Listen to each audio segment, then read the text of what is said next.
రామాపురం మొత్తానికి అనంతచార్లు ఒక్కడే వైద్యుడు. ఆయన వారం రోజుల క్రితం గ్రామాంతరం వెళ్ళి తిరిగి వస్తూనే కరణంగారి మనుషులు తన కోసం వేచి ఉండడం చూశాడు.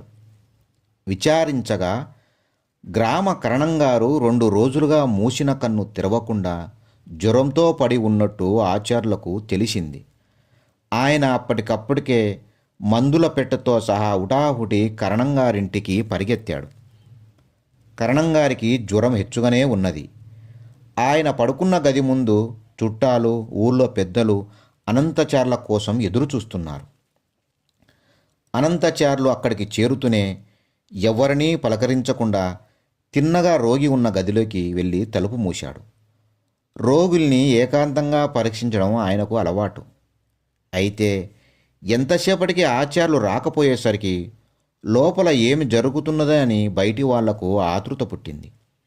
ఇంతలో ఆచార్యులు తలుపు ఓరగా తెరిచి కరణంగారి పెద్దబ్బాయితో, బాబు, ఒక పెద్ద మేకు తెప్పించి పెడతావా అన్నాడు. ఆచార్యులు తెమ్మన్న మేకు క్షణాల మీద వచ్చింది. ఆచార్యులు దాన్ని తీసుకొని తలుపు వేసుకున్నాడు.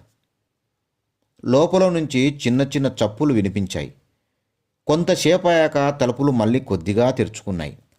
ఆచార్యులు బయటికి తొంగి చూసి కరణంగారికి ఎలా ఉన్నదని మునసబు అడిగిన ప్రశ్న వినిపించుకోక, ప్రస్తుతానికి సుత్తి ఒకటి తెప్పించి పెట్టండి, తర్వాత మాట్లాడదాం అన్నాడు. సుత్తి వచ్చింది. దాన్ని తీసుకొని ఆచార్యులు మళ్ళీ తలుపులు మూశాడు.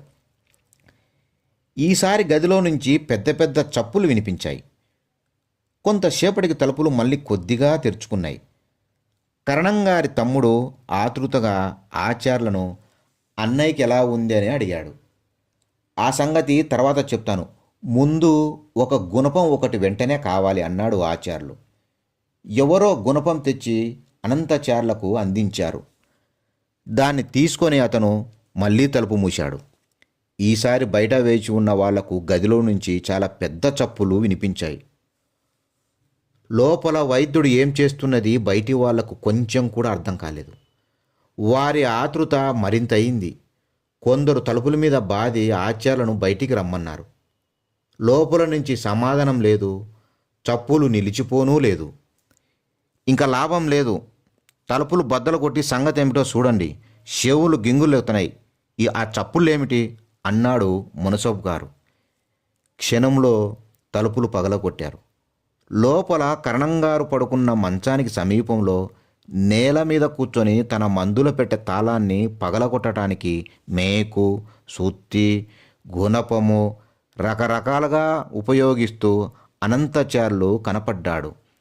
అది చూసి అప్పటి వరకు ఆతృతపడి ఉన్న అందరూ ఒక్కసారి గొలున నవ్వారు.